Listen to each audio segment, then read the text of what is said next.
भाषा संस्कृतम् सरस भाषा संस्कृतम्। सर्वेभ्यो नमो नमः। आज की संस्कृत कक्षा में आप सबका स्वागत है और आज हम जानने वाले हैं BA second year third semester Sanskrit elective के सिलेबस में प्रत्याहार सूत्रों और उसकी बनाने की विधि को। ये सिलेबस हमारे पास कुरुक्षेत्र यूनिवर्सिटी कुरुक्षेत्र के अलावा महर्षि दयानंद यूनिवर्सिटी रोहतक, गुरु जम्बेश्वर यूनिवर्सिटी हिसार, चौधरी देवीलाल यूनिवर्सिटी सिरसा और चौधरी रणबीर सिंह यूनिवर्सिटी जींद में भी लगा हुआ है। और इसके अलावा ये प्रत्याहार सूत्र व उसे बनाने की विधि का कार्य हमें अनेक प्रकार की प्रतियोगी परीक्षाओं में भी पूछ लिया जाता है। इसलिए बहुत ध्यान से आपने इस प्रत्याहार सूत्रों को जानना है ताकि उसे बनाने की विधि को भी हम बहुत सरलता से जान सकें। व्याकरण ऐसा विषय है जिसका आप जितनी बार अभ्यास करेंगे उतना ही आपको लाभ मिलेगा। इसलिए आप नोटबुक और पेन साथ रखिए, साथ साथ नोट्स बनाते रहिए। जहां भी आपका डाउट हो आप कमेंट बॉक्स में ले सकते हैं। और अगर अभी तक आपने चैनल को सब्सक्राइब नहीं किया है तो चैनल को सब्सक्राइब भी कर लीजिए ताकि आने वाली नई नोटिफिकेशन सबसे पहले आपको मिले। तो आज हम जानने वाले हैं महेश्वर सूत्रों को, जिनके अनेक नाम है। प्रत्याहार सूत्र भी कहते हैं, अक्षर समाम्नाय भी कहा जाता है। संस्कृत भाषा का व्याकरण उसकी ध्वनियों को केंद्र में रखते हुए विकसित हुआ है। विभिन्न स्वर और व्यंजन ध्वनियों को सूत्रों में संक्षिप्त तौर पे बताने के लिए महर्षि पाणिनि ने ध्वनियों को वर्गीकृत किया है और उसके द्वारा 14 मौलिक सूत्रों की रचना की है, जिसे महेश्वर सूत्र कहा जाता है।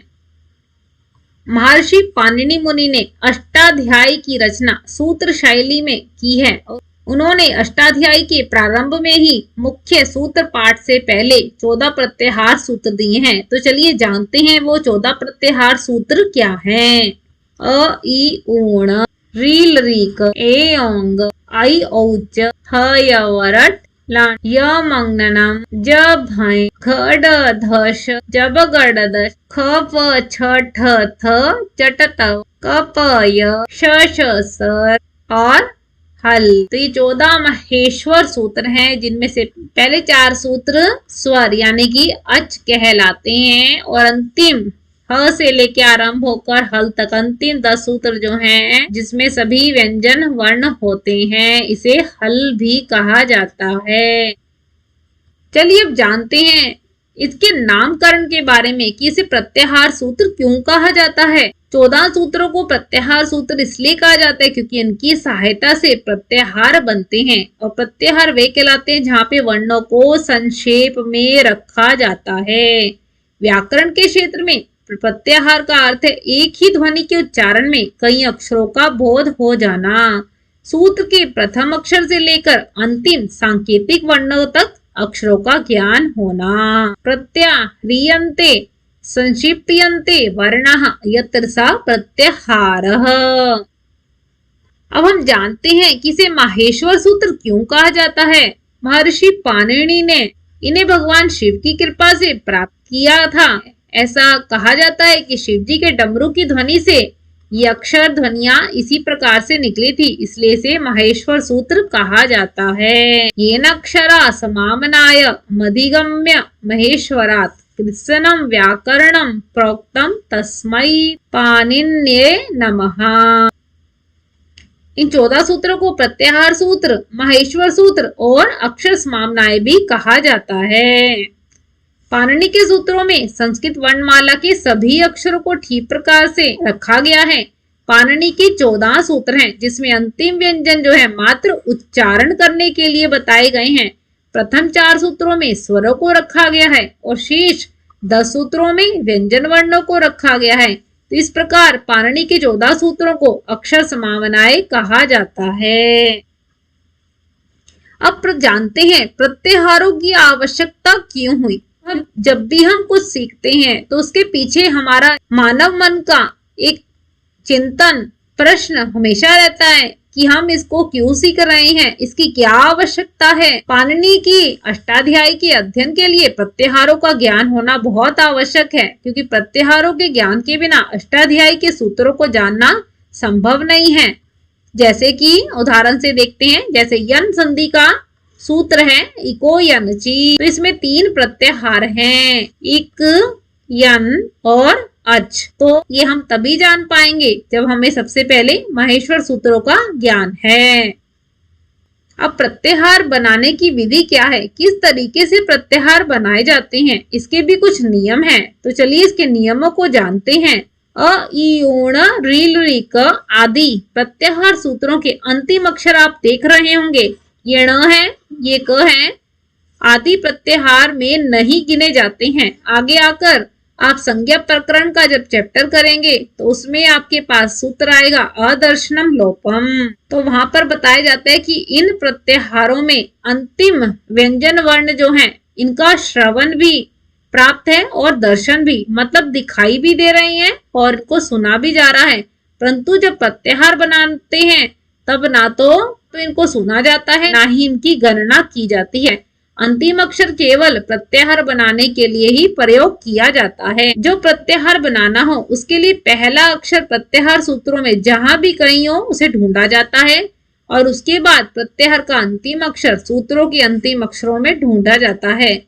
बीच के सभी अक्षर उस प्रत्याहार में ग्रहण कर लिए जाते हैं। एक उदाहरण से समझते हैं। अण में अ से लेकर, बोलकर देखिए एक बार सूत्र, अ, इ, ऊण में न की गणना नहीं होगी और क्या क्या बचेगा, अ, इ और उ, क्योंकि प्रत्याहार बनाते वक्त यह अपना और अपने मध्य में आने वाले सभी वर्णों का परिचय करवाता है। तो चलिए हमने 14 माहेश्वर सूत्रों को जान लिया, उसकी आवश्यकता क्या है, उसके नियम क्या हैं। तो अब हम कुछ अभ्यास कार्य करके देखते हैं जो हमें परीक्षाओं में पूछ लिया जाता है। अब इस प्रत्याहार को बनाने के लिए सबसे पहले आपको ये 14 माहेश्वर सूत्र याद होने चाहिए। एक बार उसको टेबल बनाकर सामने रख लीजिए और फिर उसमें से प्रत्याहार बनाने का प्रयास कीजिए। चलिए देखते हैं। यहाँ मैं बताया कि सबसे पहले प्रथम वर्ण को ढूंढा जाता है। अब देखिए यहाँ पर प्रथम सूत्र में आपको ये दिख रहा है और च देखिए अंतिम में ढूंढना है आपको, ये दिखा आपको च। तो इस सूत्र में जितने भी आए हैं ये आप लिखेंगे। एक बार लिखकर देखते हैं। ई, उ, ण, री, लरी, क, ए, ओ, ग, आई, औ, च। तो इस प्रकार ये हमने प्रत्याहार बनाए, परंतु नियम के अनुसार जो अंतिम व्यंजन वर्ण होता है वह केवल प्रत्याहार बनाने में सहायता करता है, ना तो इसका दर्शन होता है और ना ही इसका श्रवण प्राप्त होता है। तो अब देखिए जो अंतिम व्यंजन वर्ण है आप इसे हटा देंगे, ये अब जो बचा वो आपका आंसर है। तो इस तरीके से आपको प्रत्याहार बनाने हैं। तो आप एक बार देख लीजिए क्या क्या बचा हमारे पास। ई, उ, री, लरी, ए, ओ, आई और औ। तो इस प्रकार आपको प्रत्याहार बनाने हैं। तो चलिए कुछ और भी अभ्यास करते हैं, जैसे अठ। अब चेक कीजिए, अ से आरंभ हो रहा है, अंतिम व्यंजन वर्ण देखिए ट पे समाप्त हो रहा है। तो यानी ये पांचों सूत्र इसमें आप लिखेंगे। तो अगर आप डायरेक्ट करना चाहती हैं तो अंतिम व्यंजन वर्ण को वहीं से हटा दीजिए, मत लिखिए। अगर आप एक बार लिखना चाहते हैं सभी सूत्रों को अ से लेके ट तक के, तो आप लिख सकते हैं और बाद में इन आखिरी वाले व्यंजन वर्णों को हटा दीजिए। ठीक है, तो एक बार बनाकर देखते हैं। अ, ई, उ, ण, री, लरी, क, ए, ओ, ग, आई, औ, च, ह, य, व, र, ट। तब आपने क्या करना है, अंतिम व्यंजन वर्णों को काट देना है। माने व्याकरण शास्त्र में ये दिखाई भी दे रहा है, श्रवण भी है, परंतु प्रत्याहार बनाते वक्त इनकी गणना नहीं की जाती है। तो अब जो बचे वो आपका आंसर है। इस तरीके से आपको प्रत्याहार बनाने हैं। तो चलिए कुछ और अभ्यास भी कर लेते हैं, जैसे यम ढूंढे। यह कहाँ है आपके, दिखा आपको, म तक देखिए ये रहा आपका। तो यम के लिए क्या बनेगा सूत्र, ह य व र। ह नहीं लिखेंगे, जहां से भी आरंभ है य, व, र और ट। आखिरी अंतिम व्यंजन को साथ साथ काट दीजिए। देखिए आगे क्या है, लन, हटा दीजिए अंतिम व्यंजन वर्णों को। य मंग न नम। तो ये जो आपकी व्यंजन वर्ण कट गए हैं और जो बचे हैं वो आपका आंसर है। नेक्स्ट देखते हैं एज। ये देखिए कैसे बना। ए से आरंभ करना है और च तक लेकर जाना है। बहुत ही सरल है। ए ओ ग आई औ च। अंतिम व्यंजन वर्णों को काट दीजिए, जो बचा वह आपका आंसर है। खर बनाइए। देखिए ख कहाँ है, यहाँ से आरंभ हुआ। र देखिए अंतिम वाला, यानी ये 3 सूत्र इसमें आएंगे और बाद में हम इसके अंतिम व्यंजन वर्णों को काट देंगे। कर लेंगे ना स्टूडेंट्स? आपको समझ आ रहा है ना? जहां आपको डाउट हो तो आप कमेंट बॉक्स में पूछ सकते हैं। झश देखिए, ज दिखा आपको, श देखिए ये, यानी ये 2 सूत्र आएंगे, ज भय घ ढ ध श, और फिर आप अंतिम व्यंजन वर्ण काट देंगे तो ये बनेगा झ भ घ ढ ध। चलिए एक और देखते हैं चर। चर ढूंढिए, कहाँ है? अंतिम नहीं देखना, देखते हैं चर कैसे बना है। देखिए ये चरा च, और उसके बाद ये है आपका अंतिम व्यंजन वर्ण र। च ट त व क प य छ छ स र। इसके अंतिम व्यंजन वर्ण को काट दीजिए, जो बचा वह आपका आंसर है। इस तरीके से हम प्रत्याहार सूत्र को बहुत आसानी से बना सकते हैं, परंतु ये तभी संभव होगा जब स्टूडेंट्स आप 14 महेश्वरानी सूत्रों को याद कर लेंगे।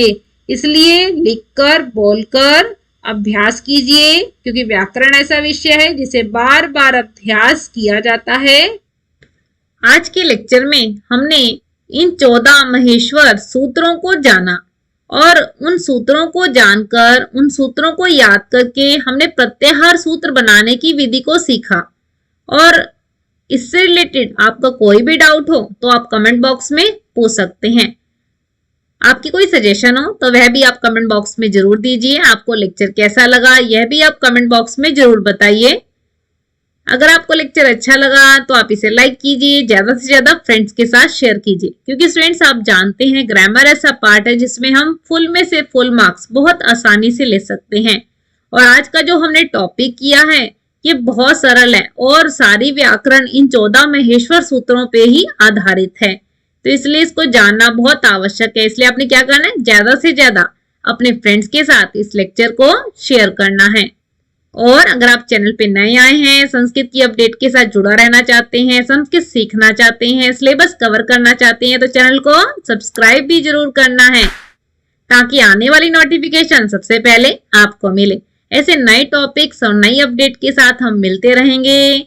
आशा रख सकते हैं कि आपने इस टॉपिक को बहुत ध्यान से सुना होगा, साथ साथ नोट्स भी बनाए होंगे। इस सब के लिए आप सबका हृदय की गहराइयों से धन्यवाद। नमो नमः।